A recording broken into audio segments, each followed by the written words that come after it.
The clock had barely ticked past 3 minutes when the news broke, sending shockwaves through Buckingham Palace, Westminster, and the global media at large.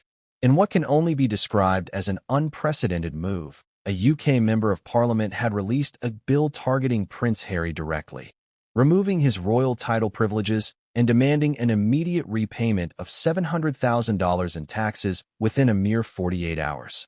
The magnitude of this announcement left both royal observers and ordinary citizens stunned. Questions immediately flooded social media and news outlets. How could a sitting MP push a bill with such immediacy? Why now?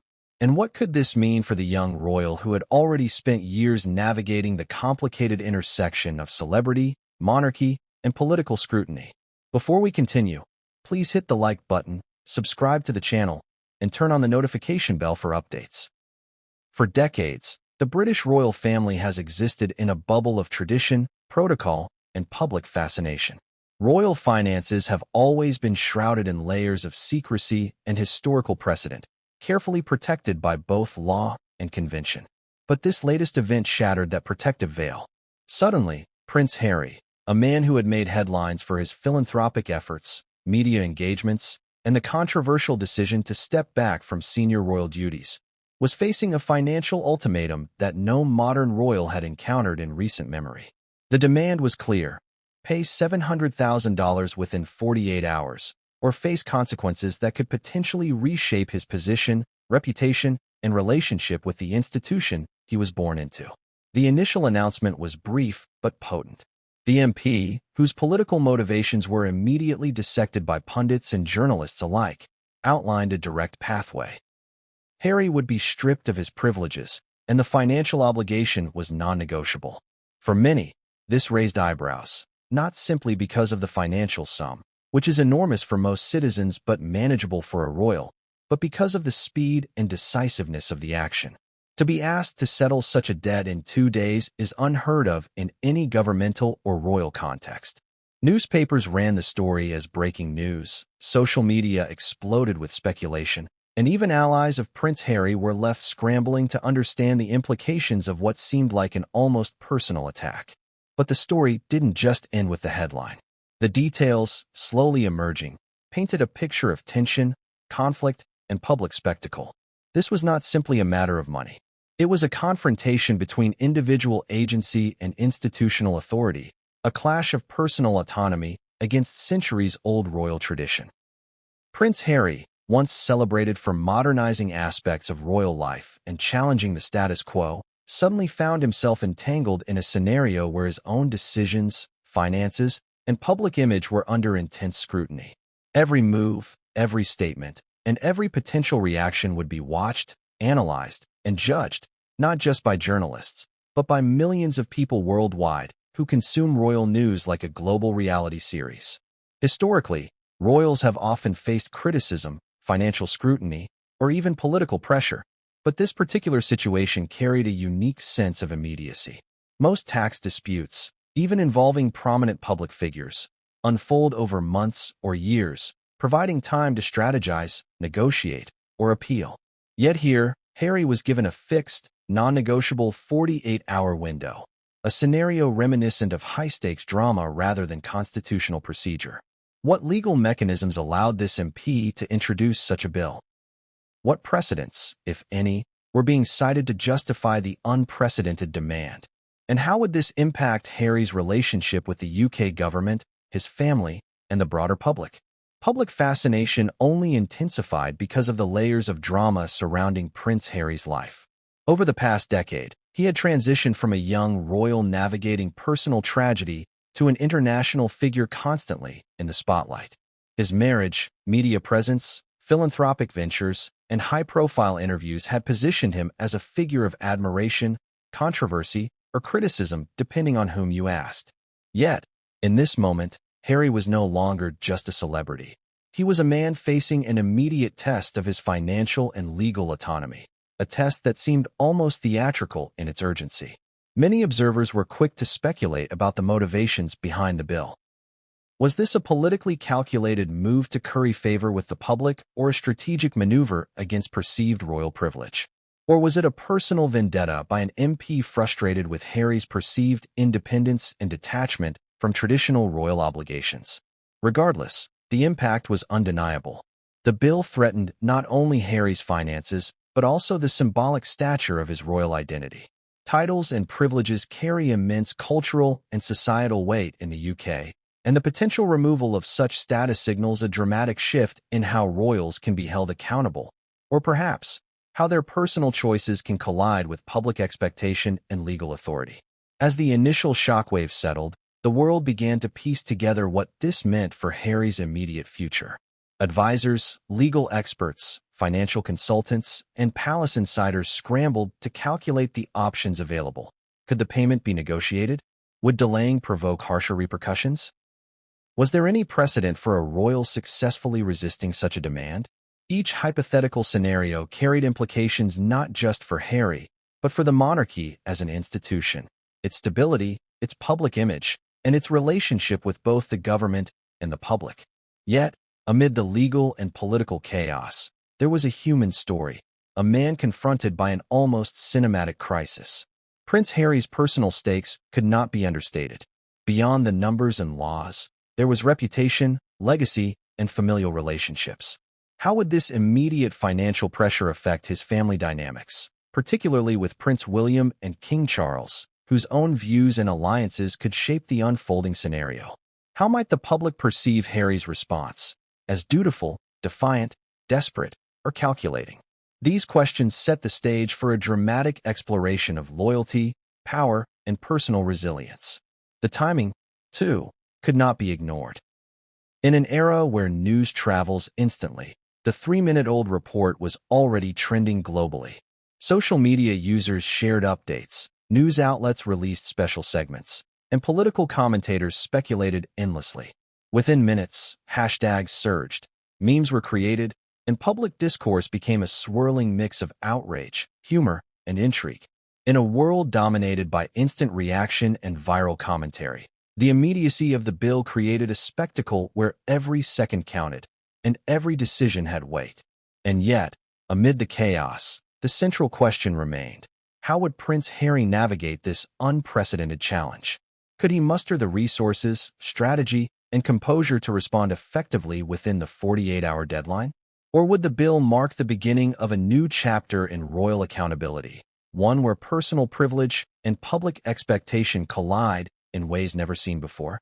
This was no longer a story of routine tax matters or ceremonial traditions.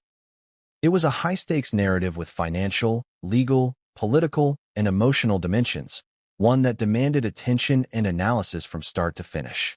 The pressure on Prince Harry was immediate and tangible. Unlike any previous royal controversy, this was not merely about public opinion or media narratives. It was a direct challenge to his autonomy, his resources, and his ability to act under extreme time constraints. In the past, disputes involving royals often allowed for negotiation, mediation, or discreet intervention behind palace walls. Yet here, the world was watching in real time as a financial and legal storm descended, leaving Harry with very little room to maneuver. For someone whose life had been meticulously documented from childhood, every public appearance, private initiative, and personal interview dissected, this scenario was as public as it gets and as consequential as it could possibly be. Legal experts quickly weighed in on the matter. Many were attempting to decipher the technicalities of the bill, whether it could indeed compel Harry to pay such a significant sum within 48 hours, and what legal recourse he might have. Some argued that, while unprecedented, the demand could be enforceable due to the MP's unique framing of the legislation, which cited prior financial obligations tied to royal income and benefits. Others questioned the timing, suggesting that political motivations might be at play, especially with the UK government navigating delicate public sentiment about the monarchy's expenses and privileges. Analysts speculated about whether this could set a precedent, opening the door for future parliamentary interventions targeting individual royals for swift financial accountability. Meanwhile, the palace remained tight-lipped, releasing only minimal statements that acknowledged awareness of the situation without revealing strategy or position.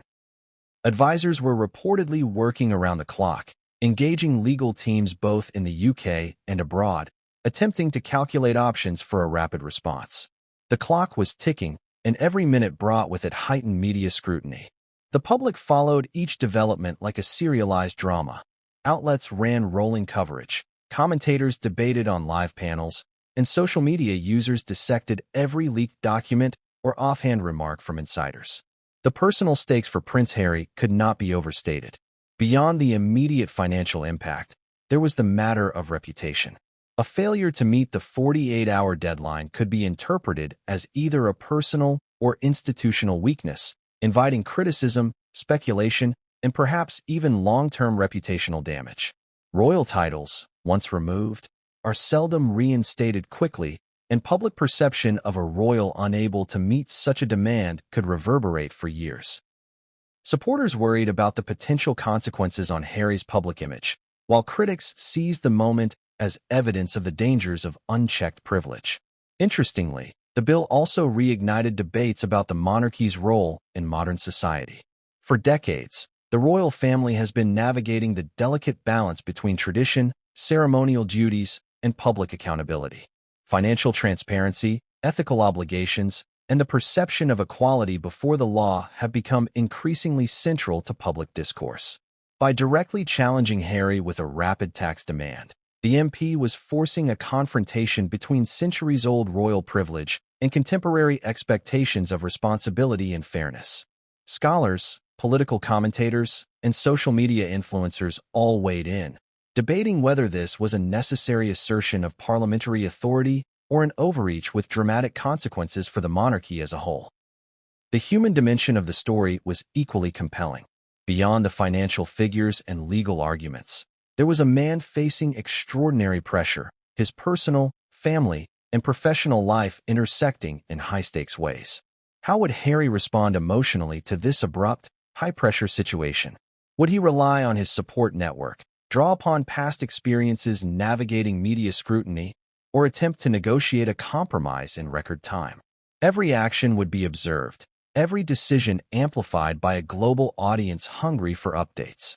In many ways, the situation highlighted the paradox of royal life. Immense privilege paired with constant public oversight, freedom constrained by expectation, and personal agency challenged by institutional authority.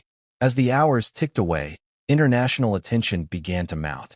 Royal correspondents from around the world scrambled to provide analysis, while commentators speculated about potential strategies.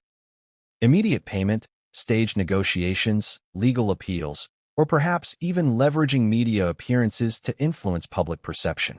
Some suggested that Harry might face additional pressure from family members, particularly King Charles and Prince William, whose own positions in the monarchy could influence outcomes behind the scenes. The intersection of personal ambition, family loyalty, and institutional expectation made the unfolding situation a complex and layered drama, blending elements of law, politics, and human emotion. The question on everyone's mind was simple yet profound. Could a single bill, introduced with such urgency and specificity, truly reshape a royal's life in just 48 hours? And if so, what would it mean for the broader relationship between the monarchy and parliamentary authority? These questions framed not only the immediate narrative surrounding Harry, but also the wider discourse about accountability, privilege, and the evolving role of royalty in a modern democratic society. As the story developed, it became clear that the stakes were more than financial. They were symbolic, political, and profoundly personal. In the end, the introduction of this bill represented a collision of worlds. It brought together the enduring mystique of royal life with the immediacy of modern media scrutiny, the authority of elected representatives with the historical power of monarchy, and the private challenges of a public figure with the global gaze of millions. For Prince Harry, this was not just another headline. It was a defining moment, one that would test his resilience, strategy, and ability to navigate a labyrinth of legal, financial, and personal pressures under the most intense spotlight imaginable. By the time the 48-hour countdown had begun in earnest, the world was watching with bated breath. Every movement, every communication, every decision would be dissected, interpreted, and debated. What had begun as a bold parliamentary action had evolved into a story about authority, accountability, and the limits of privilege. It was a story that was only just beginning, and one that promised to reshape not just the life of one royal, but potentially the broader landscape of the monarchy itself. The announcement came like a thunderclap across Westminster, echoing not just in the corridors of power, but across the nation and the globe. At precisely 3 minutes past the hour, UK Member of Parliament Jonathan Kingsley, a seasoned politician known for his fiery rhetoric and no-nonsense approach to governance, released a statement that would instantly dominate every news outlet. The statement was brief but potent. Prince Harry was being formally targeted by a bill that would remove his royal privileges and compel him to pay $700,000 in taxes within 48 hours. The immediate fallout was instantaneous, and the implications were as complex as they were unprecedented. Political analysts scrambled to interpret the announcement. Some saw Kingsley's move as a calculated act of political theater designed to reinforce his reputation as a champion of accountability and fairness. Others argued that it was a response to years of perceived royal excess, an effort to hold a member of the monarchy accountable in a manner that had never been tested in modern times. The speed and specificity of the demand were what truly stunned observers. Most legislative action involves extended debate, committee review, and a series of procedural checks, often taking months or even years. For Harry to be given just 2 days to comply transformed this political act into a high-stakes showdown that combined law, finance, and public spectacle. The immediate reaction on social media was a mix of shock, disbelief, and speculation. Hashtags surged within minutes, trending worldwide. Twitter users, Instagram influencers, and Facebook commentators debated the legitimacy and motives of the bill, with some framing Kingsley as a hero standing up to royal privilege, and others questioning whether such a move was politically motivated or ethically justified.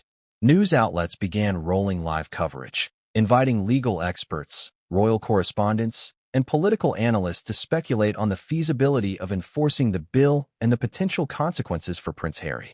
Every word of Kingsley's announcement was dissected, parsed, and analyzed, as journalists and pundits attempted to understand the underlying motivations and practical implications.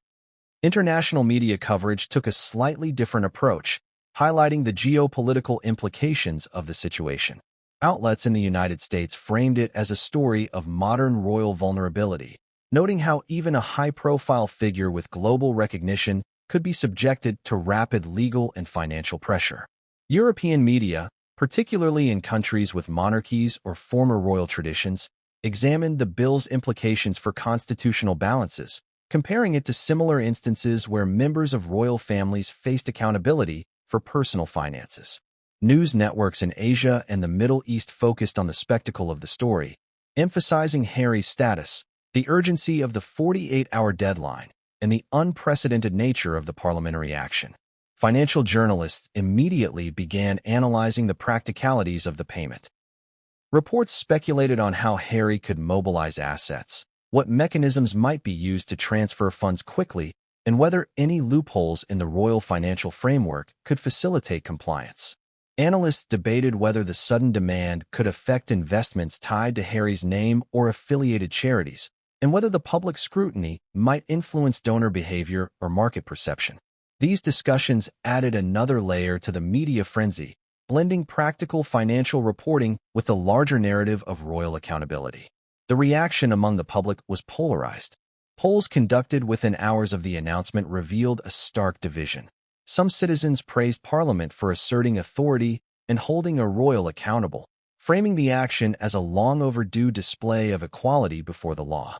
Others criticized the government, arguing that targeting a royal with such urgency was excessive and perhaps politically motivated.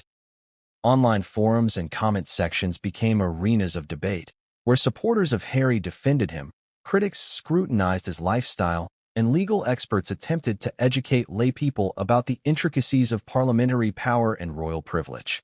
Within the royal circles, whispers of concern and strategic planning began to circulate. Advisors to other members of the family reportedly watched closely, aware that this event could redefine the financial and legal expectations of royals worldwide. Internal communications focused on damage control, messaging, and potential diplomatic repercussions, recognizing that the story was no longer confined to financial matters. It had become a cultural and symbolic touchpoint that could influence public opinion and even international relations. The media also explored Harry's personal reaction, drawing on unofficial sources, insider commentary, and historical reporting. Stories highlighted the psychological impact of the 48-hour deadline, portraying a narrative of intense pressure, rapid decision-making, and emotional strain. Some outlets framed Harry as under siege, forced into compliance under a tight deadline, while others painted a portrait of a figure attempting to navigate legal, financial, and personal complexities simultaneously.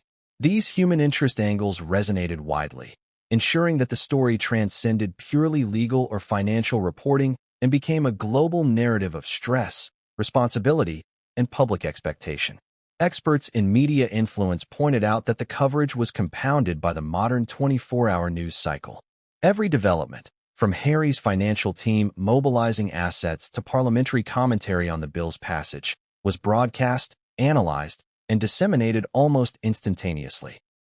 This continuous coverage created a feedback loop where public reaction influenced media narratives, which in turn amplified public engagement. The result was a level of scrutiny that few figures in history had ever experienced, particularly with such immediacy and intensity. Even within the financial sector, the story became a talking point. Wealth managers, bankers, and tax specialists discussed the complexities of sudden, high-value obligations, using Harry's situation as a case study. Webinars, podcasts, and industry forums dissected potential strategies, legal interpretations, and risk management approaches. Analysts debated whether Harry could leverage offshore accounts, trusts, or other financial instruments to meet the obligation, emphasizing that speed, transparency, and legality were critical under the 48-hour constraint. Public discourse also explored ethical and societal implications.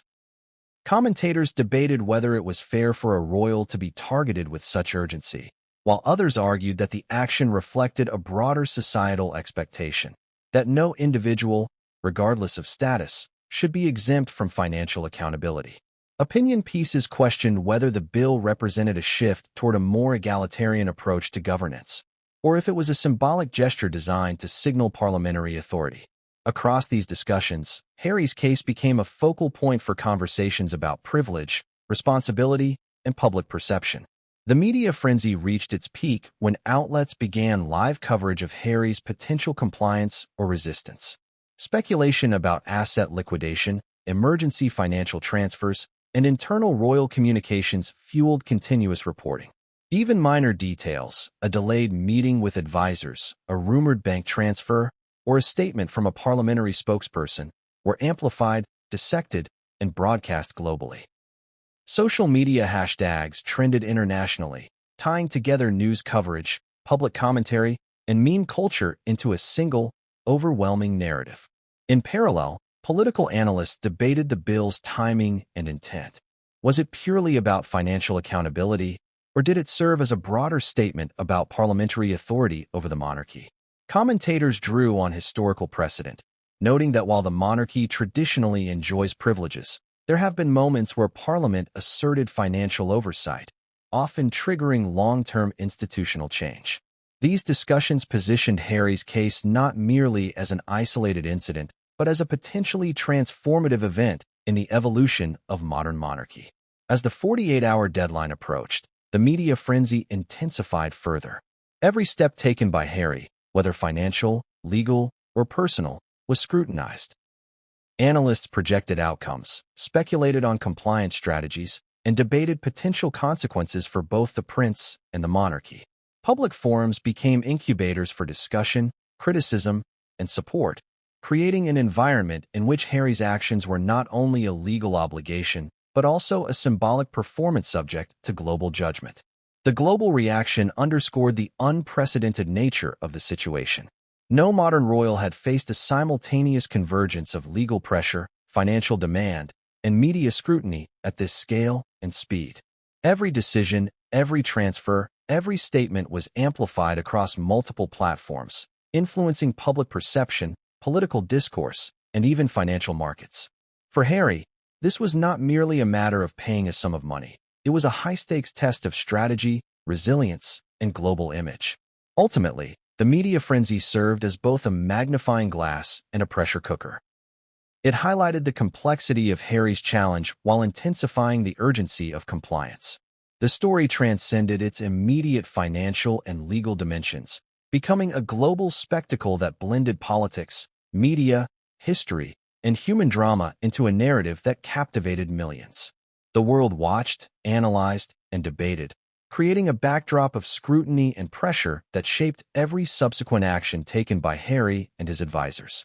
The passage of the bill mandating Prince Harry to pay $700,000 within 48 hours was not merely an impulsive move. It reflected an intricate strategy orchestrated within the halls of Parliament. Political insiders revealed that behind the public announcement lay weeks of negotiation, debate, and careful planning. The MPs involved were acutely aware of the historical and constitutional weight of their actions. This was a calculated decision, one that sought to assert Parliament's authority while sending a clear message about accountability, even to a member of the royal family. The implications of such a bill extended far beyond the immediate financial demand, raising questions about the balance of power between monarchy, government, and public oversight. Parliamentary strategists emphasized timing as a crucial component. The bill's release coincided with broader discussions about fiscal transparency, public spending, and the monarchy's role in modern society. By issuing the mandate at a moment when public scrutiny of royal finances was already heightened, MPs leveraged existing media attention to amplify the perceived legitimacy of their action. Analysts noted that this was not accidental. It demonstrated a sophisticated understanding of public relations and the intersection of politics and media. Every step, from drafting the language of the bill to coordinating press coverage, was executed with precision. Legal experts within Parliament had long debated whether enforcing a payment demand on a royal could withstand constitutional scrutiny. Historically, members of the royal family have enjoyed certain protections, both legal and financial. However, recent developments indicated a willingness among some MPs to challenge these traditional privileges. The bill's language was carefully crafted to address potential legal loopholes, ensuring that it would be enforceable under current law. Advisors consulted extensively with constitutional lawyers, financial auditors, and historical scholars to ensure the bill was both rigorous and defensible. The political implications of this move were profound. Supporters within Parliament argued that enforcing financial accountability for royals was essential in maintaining public trust. They framed the bill as a step toward modernization, aligning the monarchy's financial obligations with those expected of ordinary citizens. This narrative resonated strongly with segments of the public already critical of perceived royal excess, reinforcing the perception that Parliament was taking decisive action to safeguard taxpayers' interests. It was an appeal to fairness, transparency, and equality, strategically designed to resonate with voters ahead of upcoming political cycles. However, not all MPs were in agreement. Opposition members questioned the urgency and tone of the mandate, arguing that requiring payment within 48 hours was extreme and potentially politically motivated. They highlighted the risk of setting a precedent that could destabilize the traditional relationship between the monarchy and Parliament. Concerns were raised about the message this sent to future generations of royals, and whether it might encourage a cycle of punitive legislation whenever tensions arose. Parliamentary debates became heated, with procedural arguments and historical references filling the chambers as lawmakers navigated uncharted territory. The bill also served as a signal to the monarchy itself. By demanding immediate payment and making the process highly public, MPs demonstrated that parliamentary authority could be exercised decisively, even in situations involving royal finances. Political analysts noted that this could have a chilling effect on royal decision-making, potentially influencing future actions related to personal income, charitable ventures, or public appearances. The strategy was clear: enforce accountability without triggering a constitutional crisis, all while maintaining public support and demonstrating parliamentary oversight. The speed of the mandate introduced an element of tactical pressure. A 48-hour deadline was not simply a logistical demand, it was a calculated political maneuver. By compressing the time frame, Parliament created a scenario in which Harry had limited options, forcing him to act decisively while minimizing opportunities for legal delay or public relations maneuvering. Experts highlighted that this tactic increased the bill's effectiveness, ensuring immediate compliance and reinforcing the perception that Parliament held ultimate authority over financial accountability matters. Political commentators speculated on the broader implications for future legislation. If a royal could be compelled to pay a substantial sum within 2 days, could Parliament extend similar mechanisms to other areas historically shielded by privilege? Would this embolden lawmakers to challenge entrenched structures in government, judiciary, or other institutions? The bill was being interpreted not only as a financial measure, but as a potential turning point in the evolution of the United Kingdom's governance, one that blurred the lines between ceremonial privilege and legal responsibility. The international dimension of Parliament's strategy was also notable. Observers from monarchies across Europe and other parts of the world monitored the situation closely. A successful enforcement of this bill could inspire similar actions elsewhere, encouraging lawmakers in constitutional monarchies to reconsider the scope of royal privileges. Diplomatic analysts highlighted that this event had the potential to influence international perceptions of the British monarchy, projecting an image of a modern institution subject to oversight rather than an untouchable symbol of tradition. Financial experts within Parliament underscored the practical considerations behind the bill. The sudden demand for payment required verification of Harry's assets, liquid funds, and potential revenue streams. Parliamentary auditors collaborated with legal teams to ensure that the mechanism for enforcing the bill was sound. Discussions covered banking procedures, potential transfer methods, and the legal implications of any delay or noncompliance. The strategy was meticulous, blending legal precision with financial pragmatism to maximize enforceability while minimizing ambiguity. Beyond legal and financial considerations, political operatives were acutely aware of the symbolic impact. The bill communicated a broader societal message. No one, not even a high-profile royal, is exempt from accountability. This resonated with public sentiment in a period of heightened scrutiny over wealth disparity, government transparency, and institutional privilege. By leveraging this symbolic power, Parliament aimed to strengthen its legitimacy, reinforce democratic principles, and project a message of fairness that transcended the immediate financial context. Media strategy was another layer of Parliament's planning. By releasing the bill publicly and coordinating with select news outlets, MPs ensured that the story would dominate headlines. Analysts highlighted the deliberate sequencing. First, the formal announcement. Then, the public release of details about the 48-hour requirement. Finally, the framing of Harry's compliance as a test of both financial responsibility and public accountability. This orchestrated approach ensured maximum visibility while maintaining an air of legitimacy and authority. Parliament's approach also considered potential backlash.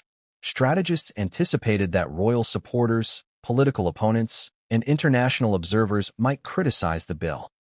Contingency plans were developed, including pre-prepared statements, legal clarifications, and communication channels to manage criticism effectively. This proactive strategy ensured that the narrative remained centered on accountability and fairness, even in the face of potential controversy. The political calculus extended to upcoming elections and public opinion polls. MPs were aware that high-profile actions could influence voter perception, potentially strengthening their political position. By asserting authority over a figure as prominent as Prince Harry, Parliament projected an image of decisiveness and integrity, appealing to constituencies concerned with transparency, equality, and responsible governance. The strategic deployment of the bill exemplified the intersection of law, politics, and media influence, creating a multifaceted approach designed to maximize impact on multiple fronts.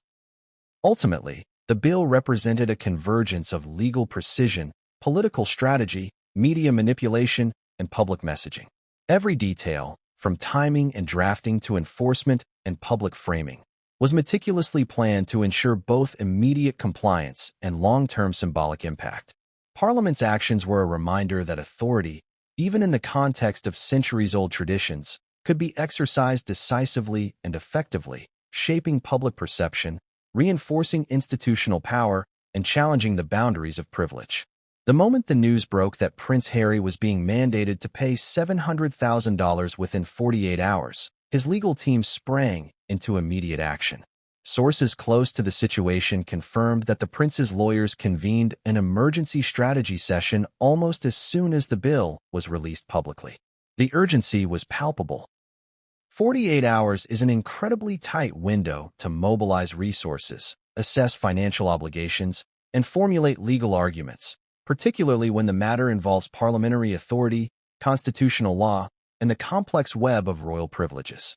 The team knew they had to act swiftly, decisively, and strategically to protect Harry's interests without escalating the situation into a constitutional crisis or public relations disaster. Harry's legal team consisted of a combination of British constitutional lawyers, tax experts, and public relations advisors. Each member had a defined role, yet collaboration was key. The constitutional lawyers began by dissecting the bill's language line by line, identifying clauses that could potentially be challenged in court. They analyzed historical precedents, scrutinizing prior instances where Parliament had exercised authority over royals' financial matters. While there were some minor examples, none involved such a rapid demand with a fixed, tight deadline. This gave Harry's team a possible angle. The bill, while legally enforceable in theory, might overstep procedural fairness or constitute undue coercion given the impossibility of completing all financial checks and payments within 48 hours. Simultaneously, tax lawyers focused on determining the exact scope of Harry's obligations. They had to assess liquid assets, potential deductions, previous tax payments, and any existing financial arrangements with the Crown Estate, charitable foundations, and personal holdings. With assets spanning multiple countries and currencies, this was no small task. They needed to ensure that any immediate transfer would not trigger additional penalties, foreign tax liabilities, or inadvertent legal breaches. Rapid calculations were undertaken, and emergency lines to financial institutions were activated to confirm transfer procedures, account capacities, and cross-border regulations. Every second counted, and mistakes could be costly both financially and reputationally. Public relations advisors had a delicate task: manage the narrative without undermining the legal team's arguments. They needed to balance transparency with strategic communication, carefully controlling the messaging around Harry's response. A misstep could inflame public sentiment or provide Parliament with ammunition to portray him as evasive or uncooperative. Media experts recommended framing the prince's actions as compliant but cautious, emphasizing his commitment to transparency and his respect for legal and parliamentary processes. This narrative was intended to resonate with both domestic and international audiences, preserving Harry's public image amid what was shaping up to be a high-stakes financial and political confrontation. The team also had to prepare for the possibility of litigation. While they hoped to negotiate or arrange a phased payment schedule, contingency planning for court intervention was necessary. Legal strategists explored options for urgent injunctions or temporary stays on the payment deadline, evaluating whether a court could extend the 48-hour window on the basis of procedural fairness, logistical feasibility, or constitutional concerns.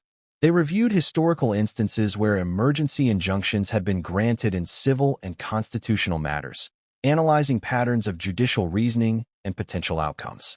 Communication between Harry and his advisors was constant and highly coordinated. Updates flowed in real time from legal, financial, and PR teams, ensuring that every decision was informed and deliberate.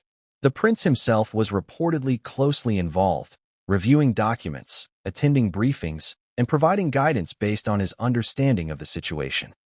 Sources indicate that Harry's input was particularly influential in shaping the tone of the PR messaging, emphasizing dignity, responsibility, and compliance, while signaling readiness to challenge any overreach. One key focus for the legal team was historical context. They recognized that the UK's constitutional framework is built upon centuries of balancing royal privileges with parliamentary oversight. Precedents involving royal finances were sparse and often symbolic rather than enforceable in a direct, immediate sense. Harry's lawyers examined instances such as the civil list reforms, taxation agreements with the monarchy, and previous interventions by Parliament in royal financial matters. They identified subtle distinctions, which could form the basis of arguments that the 48-hour payment demand might constitute an unprecedented and legally contestable exertion of parliamentary authority. Financial advisors were simultaneously assessing liquidity. Some of Harry's assets were not immediately accessible, being tied up in trusts, investments, or foreign holdings. The team had to determine whether sufficient funds could be mobilized within the 48-hour window without creating legal or financial complications.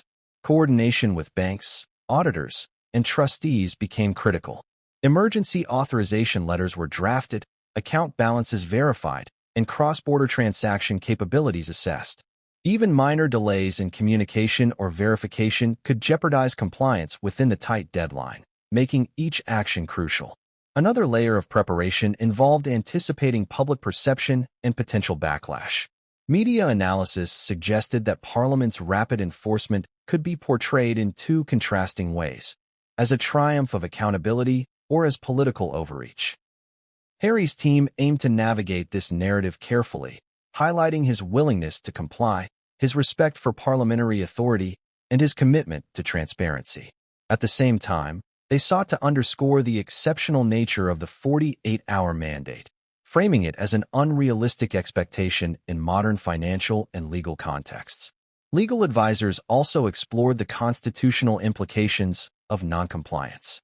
While Harry could technically face penalties, fines, or additional enforcement measures, the intersection of royal privilege, public perception, and political optics made any action risky for Parliament as well. This dual-sided risk offered leverage for negotiation. By demonstrating willingness to comply while highlighting procedural constraints, Harry's team hoped to secure concessions or at least mitigate the urgency imposed by the 48-hour demand. Contingency measures were meticulously developed. The team prepared emergency press releases, drafted legal challenges, and outlined potential negotiation pathways with parliamentary officials. Scenarios included partial payments, staggered schedules, temporary injunctions, and even formal appeals on constitutional grounds. Each option was analyzed for feasibility, risk, and public messaging implications. This multi-layered approach reflected both the gravity of the mandate and the sophisticated strategy required to navigate such a unique situation. Throughout the process, communications were intentionally controlled. Only essential personnel were involved in sensitive discussions, minimizing the risk of leaks or misinterpretations. Private channels were established for coordination between Harry, his lawyers, and advisors, ensuring that decisions could be executed without public interference. Confidentiality was paramount. A single misstep or premature disclosure could have escalated tensions or undermined legal arguments. The prince's legal team also anticipated potential parliamentary counter-strategies. They reviewed possible responses if negotiations stalled, if media coverage turned hostile, or if Parliament attempted additional enforcement mechanisms. By preparing for a spectrum of outcomes, they ensured that Harry would have options regardless of immediate developments.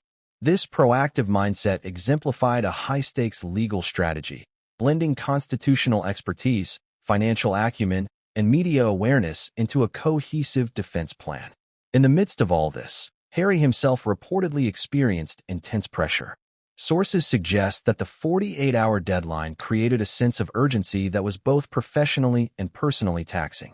His legal team, aware of this, provided constant briefings and guidance to maintain clarity and focus.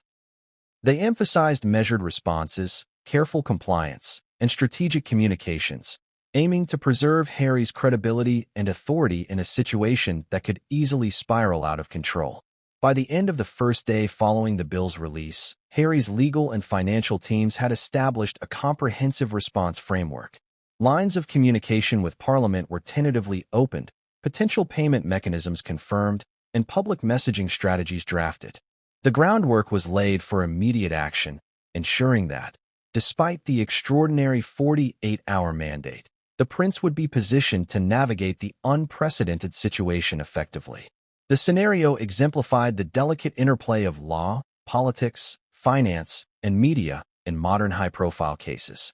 Harry's team operated at the intersection of all these domains, crafting a response that balanced compliance, legal challenge, public perception, and strategic negotiation.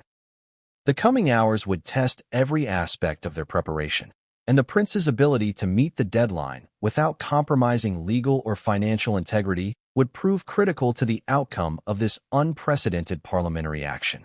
The moment the news broke that Prince Harry had been ordered to pay $700,000 within 48 hours, the UK and global media erupted into a frenzy.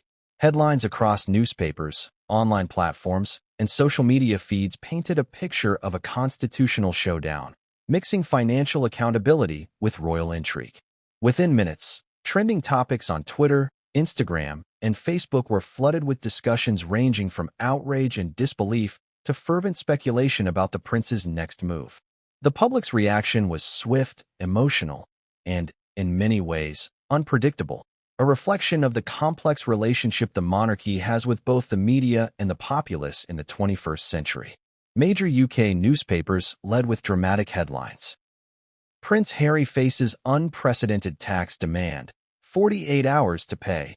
Parliament moves against Prince Harry, and royal accountability or overreach. Each outlet attempted to frame the story in a way that balanced factual reporting with the need to attract readers' attention. Tabloids, known for their sensationalism, went further, focusing on potential personal and public humiliation for the prince, questioning whether he would comply, resist, or attempt to negotiate. Front-page images showed Harry looking tense, juxtaposed with Parliament's imposing structure, visually emphasizing the David versus Goliath narrative that many journalists were already drawing. Social media amplified the story exponentially. Within hours, hashtags like #HarryTaxCrisis, #RoyalBill, and #48-hour deadline were trending globally. Users engaged in heated debates, often split along political, ideological, and social lines. Some viewed the mandate as a triumph of accountability and fairness, reflecting the idea that no one, not even royals, is above the law. Others expressed sympathy for Harry, framing the deadline as an overreach and questioning Parliament's motivations, arguing that targeting a royal figure in such a high-pressure manner was designed to humiliate rather than enforce justice. Analysts noted that this polarized conversation reflected the broader, ongoing tension between royal tradition and modern public expectations of transparency and equality. Television news networks quickly mobilized special segments to cover the breaking story. Morning shows, evening broadcasts, and 24-hour news channels interrupted regular programming to report updates, interviews, and expert analyses. Legal commentators dissected the bill's wording, debating the constitutionality of imposing a 48-hour payment window. Financial experts examined Harry's possible liquidity, assets, and the logistics of transferring such a large sum in such a short period. Constitutional scholars debated the historical precedents, noting that while Parliament has authority over royal finances, the immediacy and rigidity of this demand were almost unheard of. Public sentiment on talk shows and radio programs revealed both fascination and frustration. Call-in segments filled with listeners speculating about the prince's possible responses, suggesting potential media strategies, and discussing the broader implications for the monarchy. Some listeners argued that Harry's status as a public figure made him accountable for taxes just like any citizen, while others contended that the unusual circumstances surrounding royal finances required a more nuanced approach. The debate often spiraled into discussions about fairness, political motives, and the future of the monarchy in modern Britain. International media coverage mirrored the UK's intense focus, but added an additional layer of intrigue, often highlighting the global significance of the story. American outlets framed the situation as a blend of financial scandal and royal drama, comparing it to high-profile financial cases involving public figures in the United States. European media emphasized the constitutional and historical aspects, drawing parallels with past interventions involving royals and legislative bodies. The story, while deeply rooted in the UK, quickly became a topic of international discussion, demonstrating the enduring global fascination with the British monarchy. Celebrity commentators and influencers also entered the conversation, amplifying attention on social media platforms. Some speculated about the personal impact on Harry, referencing his past conflicts with media scrutiny and public expectations. Others debated how Meghan Markle, though not directly implicated in the payment, might react publicly or privately, speculating on the influence she might exert on the prince's decision-making. Influencers created viral content, including memes, satirical videos, and live streams, blending humor, criticism, and analysis, which contributed to the story's rapid spread and sustained public engagement. One significant aspect of public reaction was the intense scrutiny of the 48-hour deadline itself. Analysts, legal commentators, and social media users questioned the feasibility of such a short timeline, debating whether it was reasonable for a private citizen, even a royal, to mobilize such funds immediately. The debate often extended into discussions of procedural fairness and historical precedent, raising questions about whether Parliament's action was legally sound or politically motivated. Legal experts interviewed by media outlets highlighted the potential for constitutional challenges, noting that while the bill was enforceable, procedural safeguards could be invoked to extend deadlines or negotiate terms, setting the stage for an unfolding legal drama. Public opinion polls conducted in the immediate aftermath revealed a nation divided. Some surveys indicated that a majority supported Parliament's move, citing the principle of equal accountability under the law. Other polls showed a substantial segment of the population sympathized with Harry, viewing the timeline as harsh and potentially humiliating. These polls captured a snapshot of the complex and sometimes contradictory feelings the public harbored toward the monarchy: loyalty and fascination on one hand, frustration and skepticism on the other. Political analysts noted that this division could have implications for future royal engagements, media coverage, and parliamentary decisions regarding the monarchy. Financial media outlets focused intensely on the mechanics of the payment. Analysts speculated on the prince's liquid assets, potential bank transfers, and the practical challenges of moving $700,000 across accounts and jurisdictions within 2 days. The story prompted discussions about tax compliance among high-net-worth individuals, drawing attention to international tax laws, offshore accounts, and parliamentary oversight of private finances. Experts noted that the unusual circumstances, royal status combined with an extreme deadline, presented a unique case study in finance, law, and public accountability, offering lessons and cautionary insights for both the public and private sectors. Meanwhile, political commentators debated potential motivations behind Parliament's timing. Some suggested that the rapid enforcement was designed to assert authority and set a precedent for future interactions with royals. Others speculated about internal political maneuvering, suggesting that members of Parliament may have sought to capitalize on public attention, demonstrating decisiveness and commitment to accountability.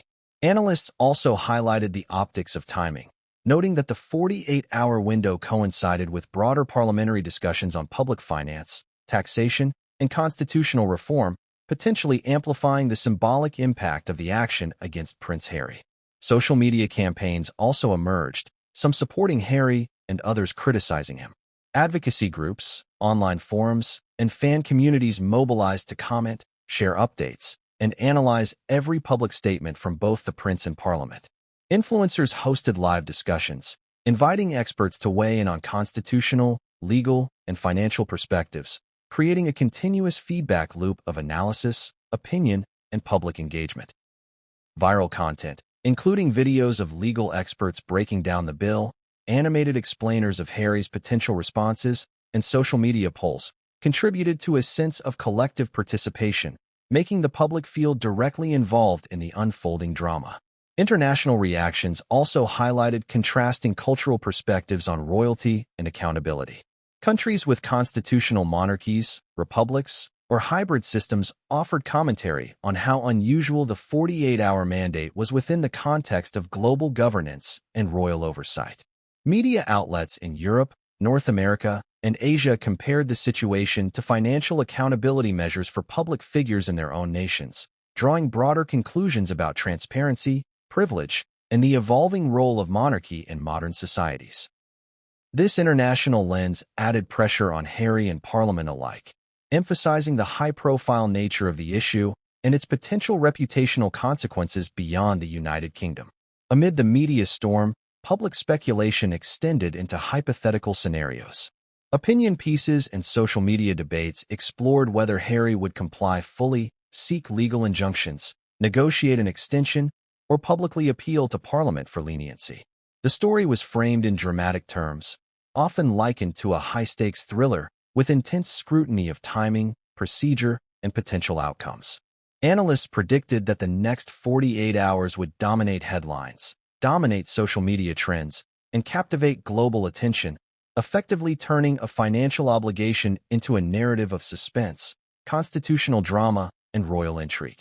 Public reaction was further intensified by discussions of precedent and broader implications. Media outlets and public forums debated how this action might influence future interactions between Parliament and other royals, or even high-profile citizens facing sudden financial obligations. Analysts suggested that the case could redefine expectations for transparency, accountability, and procedural fairness in dealings with members of the royal family. Legal experts highlighted the potential ripple effects, noting that even if Harry complied, Parliament's decisive action could establish a benchmark for rapid enforcement in future cases. As the hours ticked away, the intensity of public scrutiny did not abate. News alerts, push notifications, and social media updates kept the story in constant circulation. Every public statement from Harry, his representatives, or parliamentary officials was dissected, interpreted, and amplified. The public, media, and international observers became part of a collective narrative, actively participating in the unfolding drama. The combination of immediacy, magnitude, and high stakes ensured that the story remained at the forefront of national and international consciousness, creating a tense, gripping, and deeply engaging situation for all involved. By the midpoint of the 48-hour window, the public frenzy had reached fever pitch. Analysts were publishing live updates, commentators were debating legal and financial implications in real time, and social media remained a constant flurry of opinions, memes, and speculations.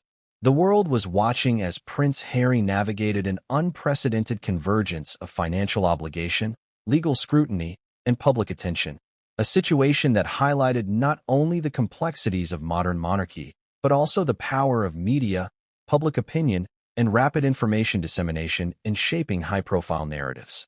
As the news of the $700,000 tax payment deadline reverberated across the UK and the world, attention quickly shifted to Prince Harry's legal team. Known for their meticulous attention to detail and experience with high-profile cases, his lawyers faced the unprecedented challenge of navigating a situation that combined constitutional law, royal privileges, and intense public scrutiny. Within hours of the announcement, statements from his legal representatives began to surface, aiming to clarify the prince's position, outline potential courses of action, and manage the growing narrative surrounding the situation. The legal team emphasized that Prince Harry was taking the matter seriously and intended to comply with lawful obligations. In a formal statement, they noted that the prince acknowledges the mandate issued by Parliament and is committed to resolving this matter within the framework of UK law. The statement, while concise, sought to convey both respect for legal authority and reassurance to the public that Harry was acting responsibly. Legal experts immediately analyzed the phrasing, noting that it was carefully crafted to avoid admitting liability beyond the stated requirement while signaling a willingness to engage with parliamentary authorities. Sources close to the prince revealed that the legal team was exploring several strategic options. First, they were reviewing the exact wording of the bill that mandated the 48-hour payment to ensure compliance and identify any procedural errors. This involved a thorough examination of legislative records, precedent cases, and any potential ambiguities that could provide grounds for extension or negotiation. Legal analysts noted that even minor technicalities in parliamentary procedures could potentially buy Harry additional time or create room for appeal, which could significantly impact the unfolding scenario. Second, the team was assessing the financial logistics of transferring such a significant sum within the allotted time. While Prince Harry's assets include a combination of investments, trust funds, and personal accounts, moving $700,000 in under 48 hours required precise coordination to avoid potential errors or delays.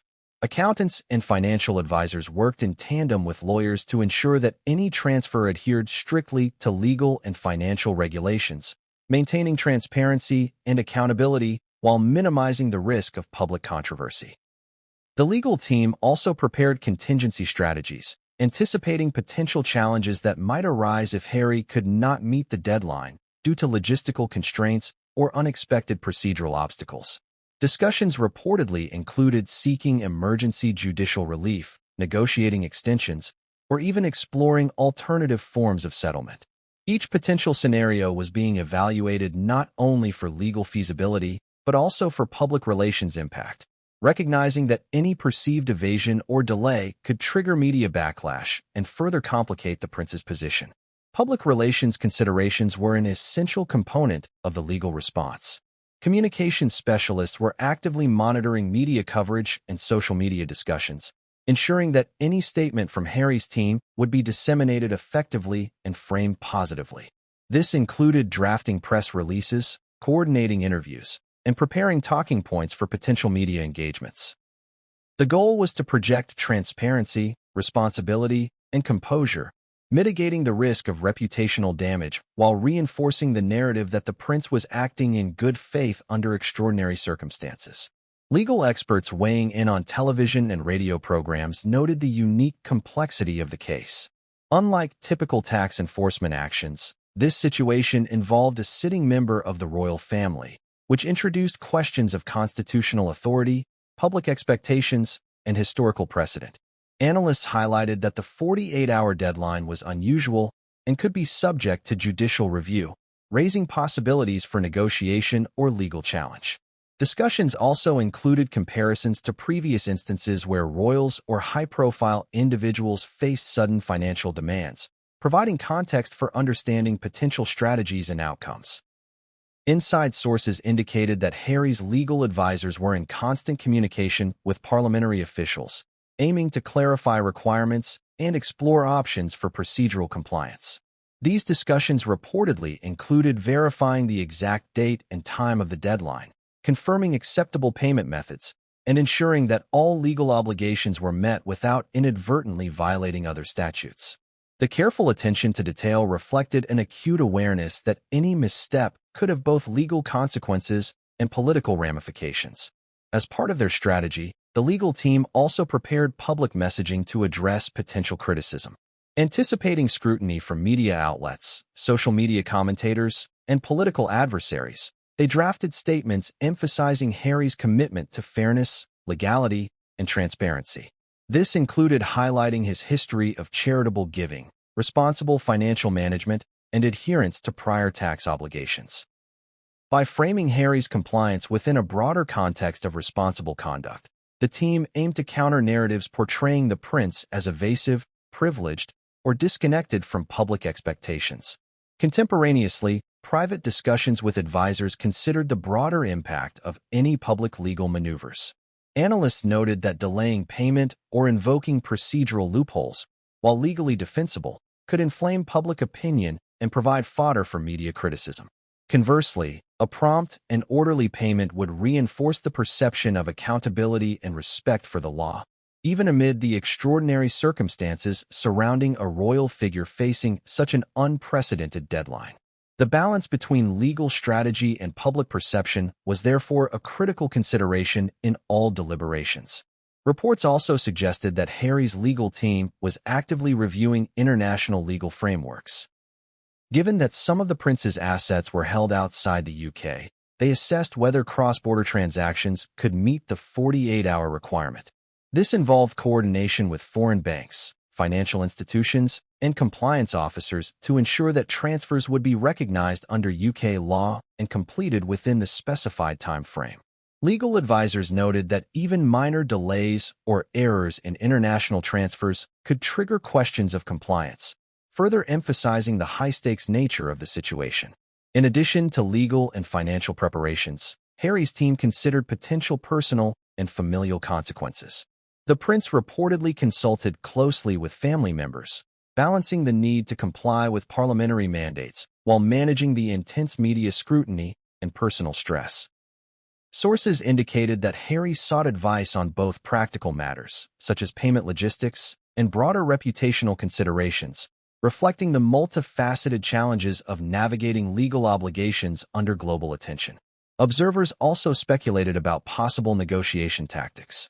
While the legal team publicly emphasized compliance, behind the scenes they reportedly explored options for requesting extensions, payment plans, or alternative arrangements. Legal commentators noted that these discussions were delicate, requiring both strategic foresight and diplomacy. Any perceived challenge to parliamentary authority could risk escalating the situation, while failure to negotiate effectively might result in legal penalties or reputational damage. Throughout this period, every communication from Harry's legal team was carefully crafted to balance transparency, respect for the law, and strategic positioning. Public statements, media interviews, and formal filings reflected an understanding that each word, each gesture, and each timeline could have profound implications for the unfolding situation. Analysts described the response as a masterclass in high-stakes legal communication, noting the precision required when addressing financial, constitutional, and public relations dimensions simultaneously. In conclusion, Prince Harry's legal team approached the unprecedented 48-hour tax mandate with meticulous strategy, combining legal rigor, financial precision, and public relations acumen. By examining every procedural detail, preparing multiple contingencies, and managing public perception, the team sought to navigate a situation that was as unprecedented as it was high-profile. Their response demonstrated both the complexity of modern royal accountability and the intricate interplay between law, finance, and public perception, highlighting the extraordinary pressures faced by a royal figure suddenly thrust into a global legal spotlight. The moment news broke that Prince Harry had been given a mere 48 hours to pay $700,000 in taxes, the world erupted with commentary. Media outlets across the UK and the globe immediately began dissecting the story, with headlines ranging from the sensational to the critical. Royal under fire. Harry faces $700,000 deadline, read one national newspaper, while tabloids opted for more dramatic angles. 48 hours to pay or peril, Prince Harry's crisis. Social media amplified these narratives exponentially, with trending hashtags and heated discussions filling feeds, debates, and comment sections within minutes. In the first hours after the announcement, major UK newspapers dedicated multiple pages to analyses of the tax mandate, each offering a unique interpretation. Some framed the situation as a cautionary tale about privilege and responsibility, emphasizing that even royals are not exempt from public law. Others focused on the unprecedented speed of the parliamentary action, noting that few, if any, previous cases had demanded such immediate compliance from members of the royal family. Political commentators debated whether the bill represented a shift in parliamentary oversight of royal finances, or whether it was an isolated incident targeting a high-profile individual. Social media, meanwhile, became a battleground of opinion. Twitter users rapidly shared news articles, often accompanied by personal commentary ranging from outrage to ridicule. Some questioned Harry's financial management, tweeting things like, $700K in 48 hours? Maybe he should have managed his finances better, while others expressed sympathy, noting the extraordinary pressure and public scrutiny the prince faced. Memes circulated within hours, depicting exaggerated scenarios of Harry frantically transferring money across accounts, highlighting the absurdity and high stakes of the situation in a way that resonated with internet culture. International media outlets quickly picked up the story, with coverage extending to the United States, Australia, and Canada. Newspapers and news channels analyzed the implications for royal finances and public perception, often contextualizing the story within the broader history of the monarchy's relationship with taxpayers. Commentators highlighted the potential diplomatic and public relations consequences, suggesting that this incident could influence future public opinion regarding the royal family's financial privileges and obligations. Some outlets drew comparisons to previous controversies involving other royals, noting that Harry's situation appeared uniquely urgent and legally binding.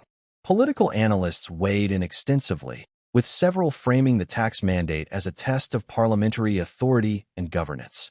Some suggested that the swift action against a member of the royal family sent a message about equality under the law, signaling that no individual, regardless of status, is immune to financial accountability. Others debated whether this was politically motivated, citing the visibility and influence of Prince Harry as factors that may have accelerated parliamentary attention. Analysts appeared divided, with some praising the decision as a demonstration of fairness and transparency, while others criticized it as unnecessary theater designed to attract public attention. Royal commentators offered a mixture of speculation and insight. Some argued that this event could have long-lasting implications for Harry's reputation within the monarchy and among the public, potentially shaping his financial and legal autonomy for years to come. Others focused on the personal strain this placed on the prince, noting that managing $700,000 under such a tight deadline would be stressful even for experienced financial professionals. These discussions often included historical references to past royal financial controversies, drawing parallels to show the rarity and significance of the current situation. Financial news outlets provided detailed breakdowns of the tax requirement, analyzing how the $700,000 figure was calculated, what penalties might apply for late payment, and potential legal ramifications. They also explored the technicalities of transferring such a sum within a 48-hour window, highlighting banking logistics, compliance requirements, and the coordination necessary to avoid errors. Many of these analyses were complemented by expert interviews with accountants, legal advisors, and former tax officials, who speculated on the prince's options and the potential consequences of failing to meet the deadline. Public opinion polls conducted in the wake of the announcement revealed a striking split in sentiment. Surveys indicated that a significant portion of the UK population supported the parliamentary mandate, viewing it as a necessary enforcement of equality and transparency. Others expressed concern about the severity and immediacy of the deadline, questioning whether such measures were fair or appropriate given Harry's unique circumstances and public service history. Social scientists observed that the incident sparked broader conversations about the expectations placed on modern royals and the intersection of privilege, responsibility, and accountability. Television coverage amplified the drama, with live panels dissecting the story from every angle. Morning shows and primetime news specials featured royal correspondents, legal experts, and political analysts debating the fairness, legality, and potential fallout of the tax deadline. Viewers were treated to a mix of fact-based analysis, speculative commentary, and dramatic reenactments of Harry's potential actions to meet the requirement. This constant media presence intensified public awareness, ensuring that the story dominated conversation across multiple platforms for days. The reaction of advocacy groups and civic organizations added another layer to the narrative. Some taxpayer advocacy groups lauded Parliament's swift action, framing it as an example of accountability and civic responsibility. Others criticized the timing and messaging, suggesting that the urgency of the 48-hour deadline was unnecessarily punitive. Press releases and social media statements from these organizations contributed to the overall sense of public debate, highlighting the complex social and political dimensions of the story beyond mere legal compliance. Royal insiders provided additional commentary, often anonymously, offering context about internal family dynamics and anticipated responses. Some suggested that the mandate could affect Harry's relationships within the royal household, particularly regarding perceptions of financial responsibility and public image. Others hinted at ongoing discussions behind closed doors, emphasizing the delicate balance between upholding family support and respecting legal obligations. These insights added a human element to the story, reminding the public that behind the headlines were real individuals navigating intense pressure and scrutiny. In addition to formal media coverage, online forums and discussion boards became hubs for speculation and analysis. Users shared purported insights into Harry's financial holdings, debated the implications of the tax bill, and offered conjecture about potential legal maneuvers. These discussions ranged from informed analyses to wild speculation, reflecting the mixture of fascination, concern, and entertainment that the public derived from the unfolding story. The speed and intensity of online discourse demonstrated the unprecedented level of public engagement surrounding the incident. In conclusion, the public and media reaction to Prince Harry's 48-hour $700,000 tax mandate was immediate, multifaceted, and intense. From mainstream newspapers to social media, international coverage to televised panels, every platform amplified scrutiny and debate. Opinions ranged from support for strict enforcement of financial responsibility to sympathy for the extraordinary circumstances faced by a royal figure under global attention. Analysts, commentators, and the general public alike dissected legal, political, and financial aspects of the situation, contributing to a comprehensive narrative that reflected the complexity and high stakes of this unprecedented event. The story became a lens through which broader societal questions about privilege, accountability, and public expectation were examined, ensuring that Harry's legal and financial challenge captured worldwide attention and sparked ongoing debate across multiple spheres of influence. The announcement that Prince Harry had only 48 hours to pay $700,000 in taxes sent shockwaves through the royal household and the prince's personal team. Immediately, sources close to Harry indicated that he was both stunned and deeply concerned about the tight time frame imposed by Parliament. Unlike standard tax obligations, which typically allow for weeks or even months to arrange funds, this unprecedented deadline forced the prince and his advisors to spring into action with urgency and precision. Legal experts, financial advisors, and family aides were reportedly mobilized within hours to explore every avenue to comply, appeal, or negotiate. Harry's initial public response was muted but carefully calculated. A spokesperson for the prince issued a brief statement acknowledging awareness of the parliamentary mandate and emphasizing his commitment to meeting his obligations. The statement read in part, "Prince Harry is reviewing the recently introduced legislation and is working closely with his financial and legal teams to ensure full compliance with all applicable laws." While deliberately neutral, the language underscored a sense of immediacy and accountability, signaling to the public and media that Harry was taking the situation seriously. Behind closed doors, the urgency intensified. Lawyers familiar with parliamentary procedures and royal finances reportedly engaged in emergency consultations, analyzing the legal text of the bill to determine whether any loopholes, extensions, or deferments could be applied. They scrutinized prior precedents, noting that while members of the royal family had occasionally faced tax audits or disputes, it was exceedingly rare for a mandate to specify a 48-hour payment window. This rare situation raised complex questions about the interplay between parliamentary authority and the traditional financial autonomy of royals. Financial advisors provided detailed projections to ensure Harry could meet the enormous sum within the imposed deadline. Immediate liquidity was a central concern. Advisors had to determine which accounts or assets could be liquidated quickly without incurring excessive penalties or jeopardizing long-term financial stability. Options such as transferring funds from private trusts, liquidating investments, or arranging emergency bank lines of credit were discussed with urgency. Each option came with legal, financial, and reputational implications, meaning every decision required careful consideration despite the extreme time pressure.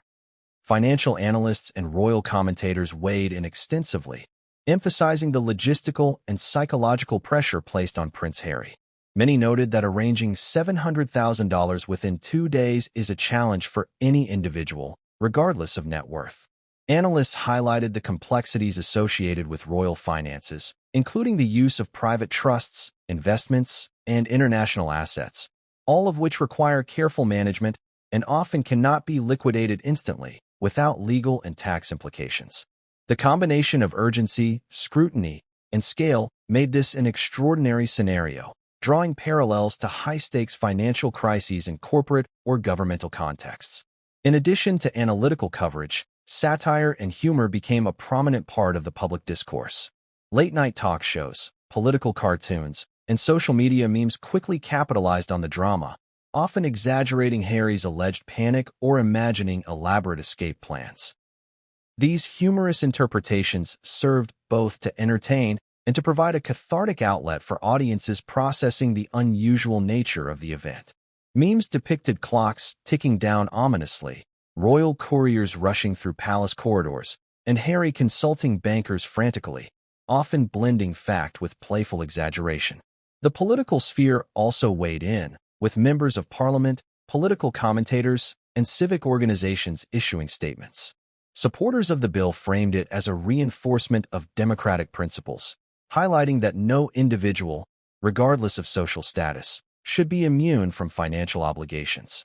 Critics questioned the timing, urgency, and potential reputational damage, arguing that alternative methods such as structured payments or negotiated extensions could achieve compliance without the dramatic 48-hour pressure.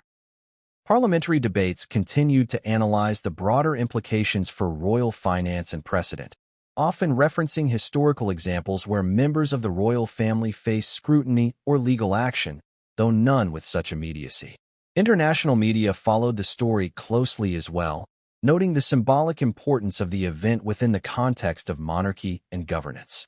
Outlets in the United States, Europe, and Asia highlighted the unusual nature of the 48-hour mandate, often emphasizing the tension between traditional royal privilege and modern legal accountability. Analysts noted that public interest in royal affairs remains consistently high, and this event offered a rare intersection of law, politics, finance, and celebrity that captured global attention. Human interest angles emerged as journalists sought to explore the personal impact on Prince Harry. Reporters examined the emotional and psychological strain associated with managing such a high-pressure financial obligation under public scrutiny. Sources indicated that the prince experienced significant stress, navigating legal, financial, and reputational challenges simultaneously. Analysts emphasized that while wealth provides options, it does not remove the pressure associated with intense deadlines, particularly when global attention magnifies every decision. The human element resonated strongly with audiences, as it highlighted the vulnerabilities and pressures faced by even the most famous individuals. Meanwhile, advocacy groups seized the moment to push broader agendas.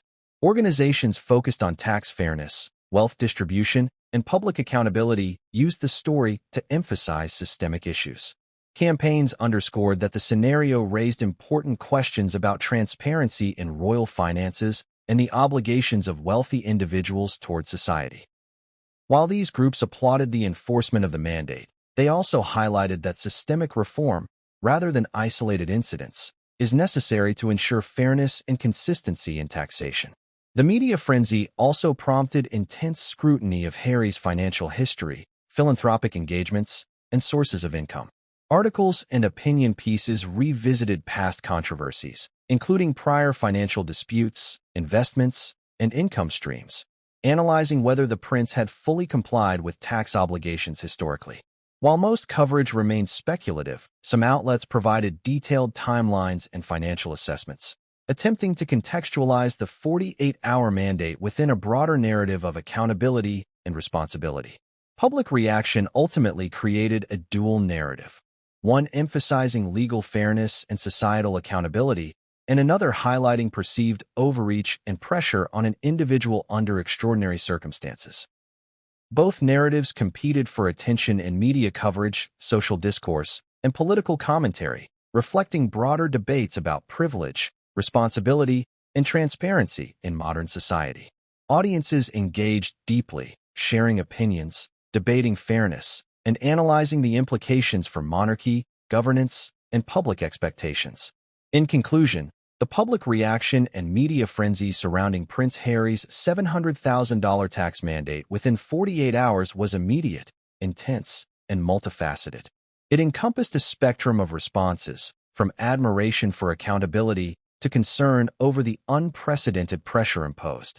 Social media, traditional news outlets, political commentators, and human interest stories all contributed to a complex narrative that emphasized transparency, responsibility, and the extraordinary scrutiny faced by public figures. As the world watched, the unfolding drama not only highlighted the intersection of law, finance, and monarchy, but also underscored the global fascination with high-profile crises that blend personal stakes with societal principles. The legal ramifications of the bill mandating Prince Harry to pay $700,000 within 48 hours were immediate and far-reaching, igniting discussions across law firms, academic circles, and political forums about precedent, constitutional powers, and the accountability of high-ranking members of the royal family. While the bill itself was groundbreaking in its urgency and scope, it raised several crucial questions. Could Parliament legally enforce such a short deadline on a royal figure? What historical precedents existed for imposing financial obligations on members of the monarchy? And what were the long-term implications for both royal autonomy and parliamentary authority? Historically, the British monarchy has operated under a complex system of privileges, immunities, and parliamentary oversight, a delicate balance that has evolved over centuries. Members of the royal family have often benefited from legal exemptions or carefully negotiated arrangements regarding taxation, inheritance, and public accountability. However, these privileges were never absolute, and various instances in the 19th and 20th centuries illustrate occasions when Parliament exercised oversight to enforce compliance. The 48-hour tax mandate represents one of the most aggressive exercises of parliamentary authority in modern times, underscoring the tension between traditional royal privileges and contemporary expectations of transparency and legal accountability. Legal scholars quickly analyzed the bill in terms of constitutional authority, citing the royal prerogative and statutory limitations.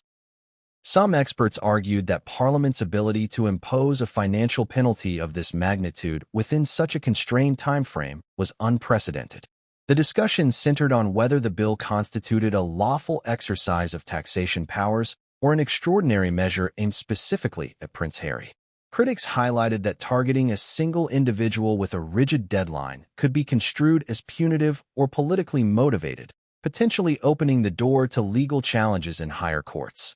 At the same time, proponents of the measure emphasized that Parliament had the authority to legislate on matters of national finance and taxation, a prerogative enshrined in centuries of precedent. They cited earlier acts in which the government imposed extraordinary financial obligations on wealthy individuals, including nobles and business magnates, when evidence of tax avoidance or financial impropriety existed. The argument followed that royal figures, while unique in status, were ultimately citizens subject to the same legal framework, and the urgency of the 48-hour mandate reflected both the severity of the financial oversight and the desire to reinforce accountability in the public eye. The potential legal pathways available to Prince Harry became a topic of intense speculation. One option considered was immediate compliance, arranging the payment within the 48-hour window through liquid assets, private trust distributions, or loans from allies. Another option involved seeking judicial intervention to challenge the constitutionality or enforceability of the bill. Legal analysts suggested that the case could escalate to the Supreme Court or other high judicial bodies if disputes arose over parliamentary authority, royal prerogative, or procedural propriety. The implications of such a legal challenge were significant, not only for Harry but also for the monarchy as a whole, as it could establish a precedent for parliamentary oversight of royal finances in the future. The enforcement mechanism specified in the bill was itself unusual. Legal experts noted that while taxation acts generally include timelines for payment, a 48-hour window is extraordinarily short, leaving minimal room for negotiation, dispute resolution, or installment arrangements. In addition, the legislation reportedly allowed for immediate garnishment of assets or application of penalties in the event of noncompliance. This added urgency amplified both the financial and reputational stakes for Prince Harry, intensifying media scrutiny and public interest. Analysts compared the situation to high-profile corporate cases, where rapid enforcement is applied to protect public revenue and deter tax evasion. Parliamentary debates surrounding the bill also explored the symbolic and strategic implications of the legislation. Supporters argued that imposing strict deadlines on members of the royal family would reinforce public confidence in democratic governance and ensure that no individual could circumvent legal obligations due to status or privilege. Opponents, however, raised concerns about potential misuse of legislative power, warning that singling out one individual could appear vindictive or politically motivated. These debates highlighted the delicate balance between accountability and fairness, especially in a constitutional monarchy where public perception can influence both governance and royal legitimacy. International legal observers weighed in, noting that the rapid enforcement of taxation obligations against a prominent royal figure is rare on a global scale. Comparisons were made to other constitutional monarchies and ceremonial royalty systems, where taxation is often negotiated, delayed, or managed through private arrangements. The UK's approach, in this instance, was viewed as assertive and uncompromising, signaling a willingness to prioritize legal obligations over tradition or ceremonial sensitivities. Analysts suggested that this could serve as a model for other nations seeking to ensure transparency and compliance among high-profile citizens or figures of public interest. The historical context of taxation enforcement on the monarchy provided additional insight. Throughout history, various members of the royal family have faced scrutiny over financial dealings, particularly when discrepancies or perceived injustices affected public funds. Examples from the 18th and 19th centuries included cases where nobles were required to settle debts, pay fines, or reconcile tax obligations under parliamentary oversight. In modern times, these historical lessons inform both legal strategy and public discourse, emphasizing that even individuals with ceremonial or hereditary authority are ultimately accountable to the law.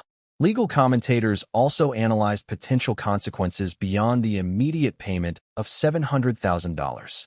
Noncompliance could trigger a cascade of legal repercussions, including interest charges, additional penalties, or enforcement actions against trust assets and personal property. Additionally, a failed or delayed payment could influence public perception, potentially undermining Harry's credibility and reputation in both the UK and international arenas. The intersection of legal compliance and reputation management created an unusually complex scenario, blending law, politics, and public relations in a way rarely seen in modern royal affairs. Finally, the case highlighted broader discussions about the modernization of monarchy and the evolving expectations of accountability. Legal scholars, political analysts, and historians all noted that the 48-hour tax mandate could represent a turning point in the relationship between Parliament and the royal family. By enforcing such a rapid and high-stakes financial obligation, lawmakers signaled that even symbolic or ceremonial figures are subject to legal scrutiny and public expectation. This moment could redefine perceptions of privilege, responsibility, and transparency, setting a precedent for how future generations of royalty engage with civic obligations and parliamentary oversight. The announcement that Prince Harry was mandated to pay $700,000 within 48 hours triggered an unprecedented scramble among his financial advisors, legal team, and personal confidants. Sources close to the Duke revealed that the news arrived like a thunderclap, leaving him momentarily stunned before the reality of the urgent situation set in. For Harry, accustomed to a life buffered by trust funds, private estates, and a complex web of investments, the 48-hour payment demand represented not just a financial obligation, but a political and reputational crisis of immense proportions. The first step in Prince Harry's response was an immediate assessment of liquid assets. Traditionally, Harry's wealth has been tied up in a mixture of personal investments, family trust allocations, and joint ventures, some of which are illiquid or subject to restrictions. His team reportedly had to execute rapid calculations to identify funds that could be accessed without triggering contractual penalties or tax complications. Advisors debated whether to draw from personal holdings, borrow against future trust distributions, or liquidate certain investment positions. Every decision was complicated by the extreme time constraint, and each option carried both financial and public consequences. Simultaneously, Harry's legal counsel began reviewing the parliamentary bill with extraordinary scrutiny.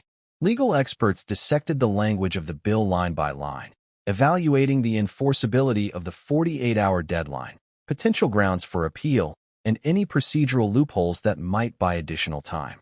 One point of contention was whether the legislation complied with the principles of due process, as critics argued that such a compressed time frame could be considered coercive or irregular. Lawyers debated whether a judicial challenge could delay enforcement, though most agreed that any legal proceedings would likely extend beyond the 48-hour window, meaning immediate financial action would be unavoidable. Reports suggested that Harry personally became involved in discussions with his wealth managers and advisors, emphasizing the need to protect not just the family assets, but also his personal reputation. Sources indicated that Harry was deeply aware of how media coverage would frame every move, from rapid asset transfers to public statements.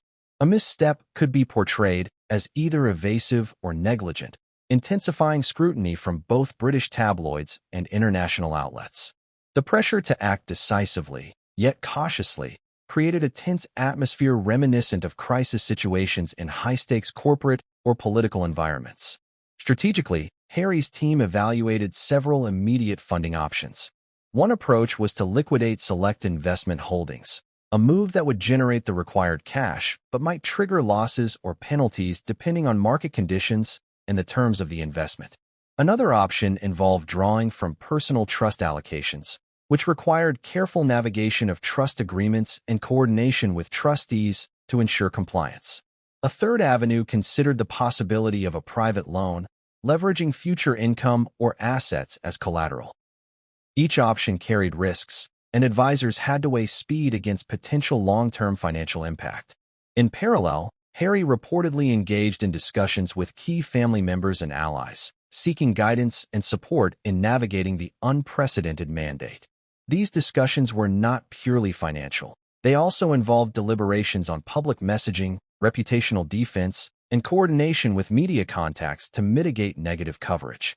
Given the high-profile nature of the situation, any public misstatement could exacerbate the crisis. Sources indicated that Harry was acutely aware that the 48-hour window meant that even minor delays or errors could have cascading consequences.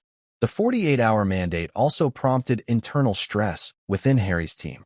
Advisors had to coordinate across time zones, ensuring that every transaction, approval, and compliance check was completed swiftly. Financial institutions involved in asset transfers were contacted, legal filings were prepared, and trustees were consulted. In a matter of hours, Harry's team had transformed their offices into a high-intensity command center, a scenario more typical of emergency corporate takeovers than royal financial management. The coordination required precision, rapid decision-making, and continuous communication to ensure no procedural misstep would endanger compliance within the tight deadline.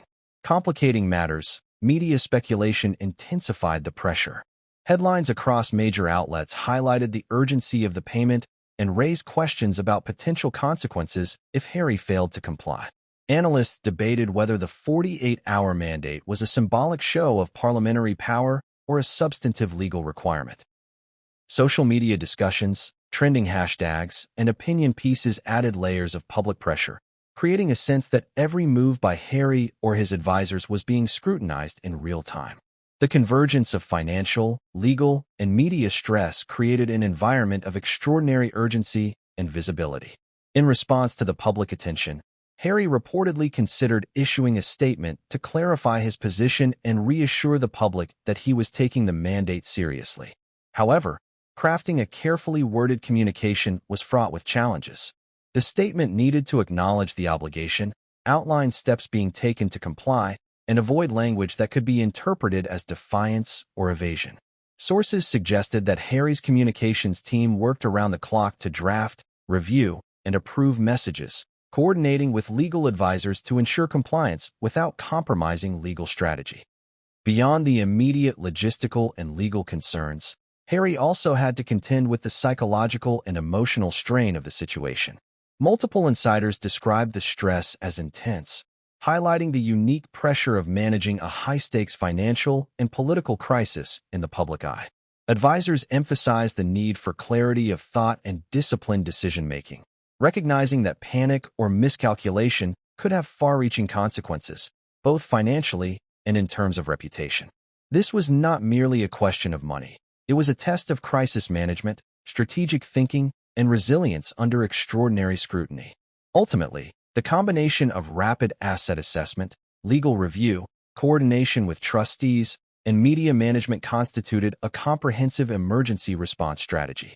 The objective was clear: ensure the $700,000 payment was completed within the 48-hour window, safeguard personal and family assets, and manage public perception. Each decision had to balance immediacy with prudence, risk with necessity, and compliance with strategic foresight. The coming hours would test not only Harry's financial agility, but also his ability to navigate one of the most intense and high-profile challenges of his public life. Within minutes of the UK MP releasing the removal of title bills and enforcing the 48-hour $700,000 tax payment, global media outlets exploded with coverage. Newsrooms in London, New York, and Sydney pivoted their schedules to accommodate breaking news segments dedicated to Prince Harry's unprecedented mandate. Headlines screamed across websites and television screens. Royal turmoil. Prince Harry faces $700,000 deadline. Parliament forces Duke to pay within 48 hours, and Harry scrambles amid tax mandate chaos. The intensity of coverage transformed a financial and legal matter into a full-blown media spectacle, placing Harry under a level of scrutiny that few public figures have ever experienced. Journalists quickly dissected every aspect of the story, from the legal nuances of the bill to the personal history of Harry's finances. Opinion columns debated the motivations behind the MP's actions, with some framing it as a bold assertion of parliamentary authority and others as a politically charged maneuver designed to humiliate a member of the royal family.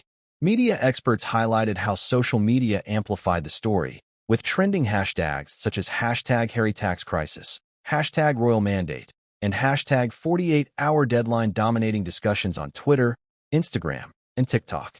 Every post, comment, and meme contributed to an escalating sense of urgency, creating a feedback loop that intensified public interest. Public reaction was immediate and polarized.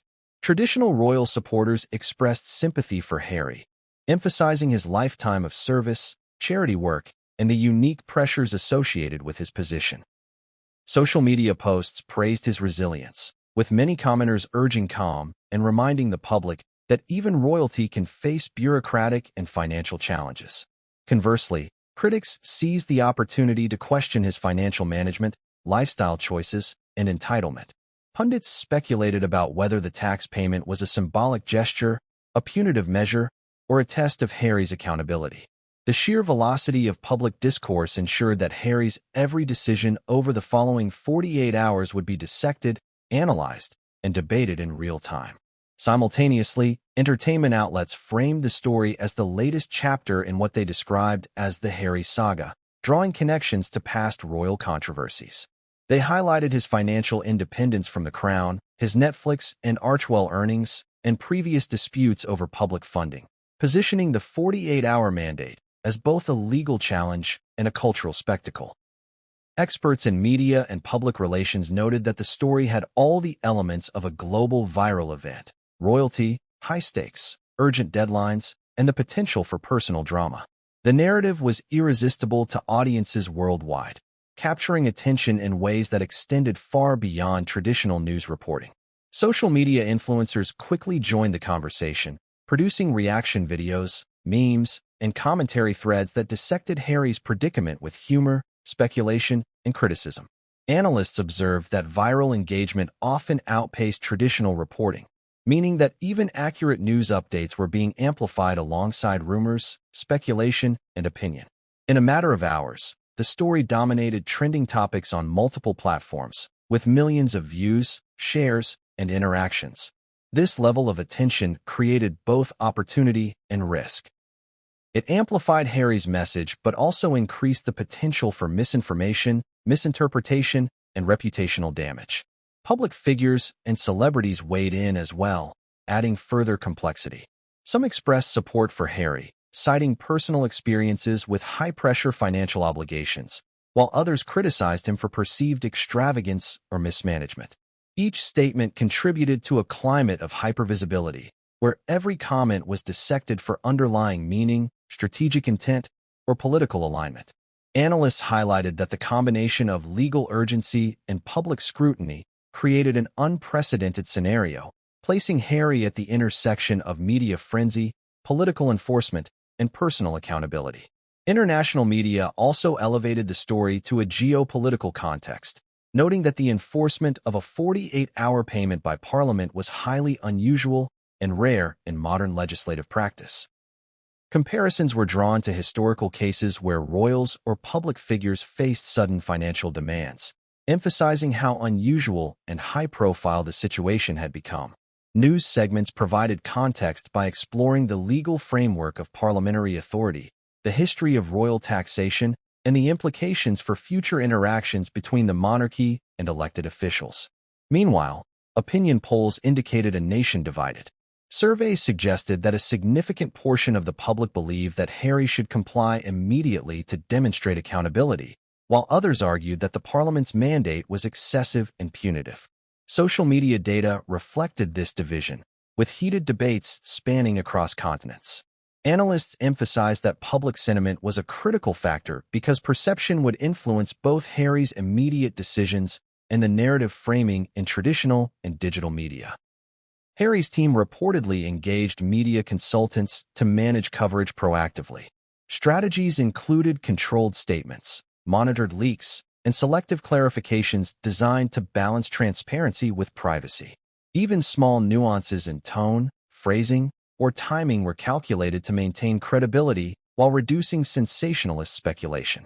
Sources indicated that rapid communication decisions were being coordinated with legal and financial teams, ensuring that Harry's public presence reinforced the seriousness of the payment mandate without exacerbating public criticism.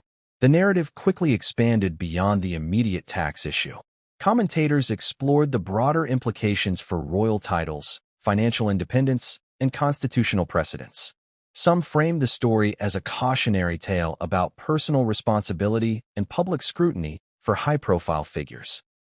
Others interpreted it as a demonstration of democratic accountability intersecting with centuries-old traditions of monarchy, positioning Harry as both a symbol of modern celebrity royalty and a subject of legislative enforcement. In parallel, social commentary examined the emotional toll on Harry and his family.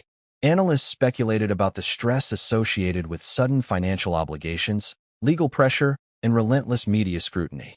Psychologists emphasized the unique pressures faced by public figures, highlighting how high-stakes crises of this nature could affect decision-making, relationships, and mental well-being. This dimension added depth to public understanding of the situation, framing Harry not only as a financial actor, but also as a human being navigating extraordinary pressure. The intensity of media coverage had additional consequences for financial institutions, legal advisors, and government officials involved. Reports indicated that banks and trustees had to operate under extreme scrutiny to ensure every transaction complied with both the mandate and regulatory standards.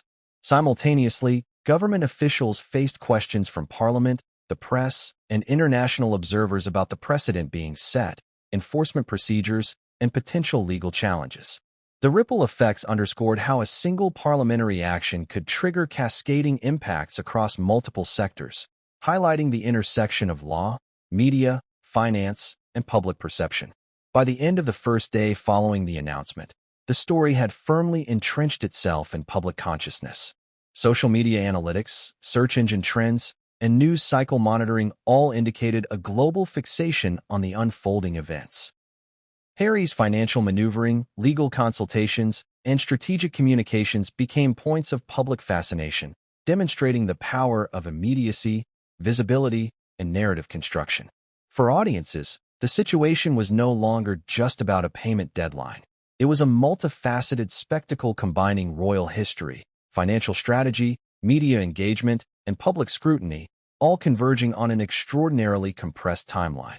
As the 48-hour countdown loomed, the focus shifted from media speculation to the complex legal and financial mechanisms required to comply or contest the mandate.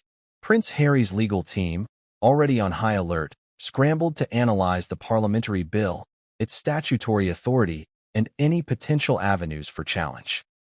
Legal experts noted that while the UK Parliament possesses broad legislative powers, the specific combination of title removal and immediate financial imposition on a royal figure was highly unusual, presenting a nuanced legal puzzle. Harry's lawyers quickly convened emergency strategy sessions, dissecting every clause of the bill. Their immediate objective was to understand whether compliance could be delayed without triggering penalties or escalating political conflict. Forensic accountants were called in to trace the sources of the $700,000 payment, identify available liquid assets, and structure transfers that would satisfy parliamentary and tax authority scrutiny within the exceptionally tight window. Sources close to the royal household suggested that the payment had to be both transparent and defensible, leaving little room for error or delay. The financial maneuvering required rapid coordination across multiple accounts, investment portfolios, and private holdings. Reports indicated that the team had to liquidate certain assets, ensure timely international wire transfers, and account for regulatory compliance in real time. Every decision carried weight. A misstep could be construed as deliberate noncompliance, fueling media criticism and potential legal consequences. For Harry, this was not merely about money. It was a demonstration of legal and financial responsibility under intense scrutiny. Meanwhile, lawyers explored potential defenses and mitigation strategies. Could the mandate be challenged on procedural grounds? Did the Parliament overstep its jurisdiction by imposing such an immediate deadline? Was there precedent in UK or Commonwealth law for such an urgent enforcement against a member of the royal family? Legal analysts weighed in across television panels and news articles, offering diverse interpretations that both complicated and clarified Harry's options. While some argued that the bill was constitutionally sound, others highlighted ambiguities that could potentially allow for negotiation or appeal. At the same time, financial advisors debated the best path forward. Should Harry pay the amount in full immediately to avoid public controversy, or attempt a negotiated settlement that could stretch compliance over days while remaining legally defensible? The risk assessment was delicate. Failure to comply instantly could be perceived as defiance, potentially triggering political and media backlash, while premature compliance without strategic planning might unnecessarily expose personal finances and future earnings to public scrutiny. Every calculation was further complicated by volatile markets and the global attention on his financial moves. Complicating matters further, rumors circulated that certain MPs and public figures were considering additional legislative measures contingent on Harry's response. Speculation suggested that if he attempted to delay or negotiate, the Parliament might escalate enforcement, potentially freezing assets or imposing fines beyond the $700,000 mandate. This created a pressure cooker environment. Harry was not only facing a strict legal deadline, but also an unpredictable political landscape where every move could set a precedent for royal accountability. Sources reported that, behind the scenes, intense private negotiations began between Harry's legal team and parliamentary representatives. These discussions focused on technicalities, whether partial payment could satisfy statutory requirements, whether extensions could be granted for logistical reasons, and how to formally acknowledge the Parliament's authority without conceding any personal liability beyond the mandated amount. Each conversation required precision, as any public leak or misstep could immediately dominate headlines and influence public sentiment. The financial maneuvers themselves were technically complex. Wire transfers had to navigate international banking regulations, anti-money laundering protocols, and compliance reporting. Accounting teams coordinated with auditors to ensure that each payment was traceable, documented, and legally defensible. Meanwhile, private legal counsel monitored parliamentary sessions for potential amendments or new clauses that could affect compliance. Analysts noted that this high-stakes intersection of law, finance, and media attention was extraordinarily rare, placing the prince under pressures few public figures have ever experienced. Adding to the intensity, commentators began discussing the broader implications for royal finances. Could this episode redefine expectations for accountability among royals who earn income independently of the crown? Was Parliament signaling a new era where financial and legal obligations were enforced with unprecedented immediacy? Political analysts suggested that Harry's response would be closely watched, not just by his constituents and fans, but by governments and royals across the globe, potentially setting a benchmark for modern monarchy. As the hours ticked down, Harry's team executed a series of highly orchestrated actions. Funds were transferred, compliance reports prepared, and legal statements drafted to accompany the payment. Every step was documented meticulously to prevent accusations of impropriety or delay. Sources indicated that the team coordinated with both UK tax authorities and international financial institutions, ensuring that funds were cleared and verifiable within the rigid 48-hour window. The pressure on both his legal and financial teams was immense, with every second accounted for in an environment where mistakes could carry severe consequences. Simultaneously, political analysts began speculating on potential next steps. Could Harry contest the removal of his title in court? Would there be negotiations about future parliamentary oversight? Experts weighed in on the delicate balance between tradition, constitutional authority, and modern accountability. Some suggested that the bill's combination of title removal and immediate financial obligation was unprecedented precisely to send a message about transparency and responsibility. Others speculated that Harry's compliance, or lack thereof, could influence future legislation regarding the financial obligations of high-profile individuals beyond the monarchy. The legal and financial battles unfolded alongside an intricate public relations effort. Statements were carefully crafted to convey responsibility, transparency, and respect for parliamentary authority without appearing submissive or vulnerable.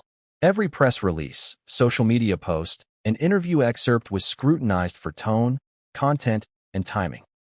Harry's communications team had to strike a balance between explaining compliance actions and maintaining his public image, all while operating in a landscape saturated with media speculation and political debate. In this crucible of legal, financial, and public pressures, Harry's response became a test of both strategy and character. How he navigated the 48-hour mandate would not only determine immediate compliance, but also influence his reputation, public perception, and potential future interactions with Parliament. Legal experts noted that successfully meeting the mandate under scrutiny would demonstrate fiscal responsibility and procedural acumen, while failure, or even perceived hesitation, could trigger long-lasting political and media consequences. The moment news broke that Prince Harry had been given a 48-hour deadline to pay $700,000 in taxes and simultaneously face the removal of his royal titles, media outlets across the United Kingdom and around the world exploded with coverage. Headlines screamed urgency, scandal, and constitutional upheaval. Newspapers ran banner stories. Television channels interrupted programming to cover the developing crisis. Online platforms flooded with updates, opinion pieces, and viral discussions. The intensity of the media frenzy was unprecedented, even by royal standards, and the prince's every move became subject to immediate public scrutiny. Social media amplified the tension to another level entirely. Millions of tweets, posts, and videos dissected the news, speculating about Harry's financial situation, legal options, and personal response. Memes, reaction videos, and live commentaries flooded platforms like Twitter, Instagram, and TikTok. Public sentiment was divided. Some applauded Parliament's firm action as a necessary assertion of accountability, while others criticized what they perceived as an overly harsh treatment of a member of the royal family. Within hours, trending hashtags related to Harry's tax payment and title removal dominated global social media feeds, drawing attention from audiences who might never typically follow royal affairs. Traditional media outlets responded with a flurry of analyses. Political commentators debated the constitutional implications, highlighting that while the monarch traditionally holds a ceremonial role in tax matters, Parliament's intervention in demanding immediate payment reflected a new era of accountability. Some experts argued that the swift action signaled Parliament's desire to assert authority over all citizens, regardless of royal privilege, potentially setting a precedent for future cases involving high-profile individuals. Meanwhile, legal analysts offered commentary on whether Harry could challenge the mandate, speculating about court battles and potential delays. Television interviews with former royal aides, accountants, and political insiders added layers of intrigue to the story. Analysts debated Harry's potential strategies. Should he comply quickly, risking exposure of private financial details, or challenge the bill in court, which could spark a prolonged legal battle with unpredictable consequences? Journalists see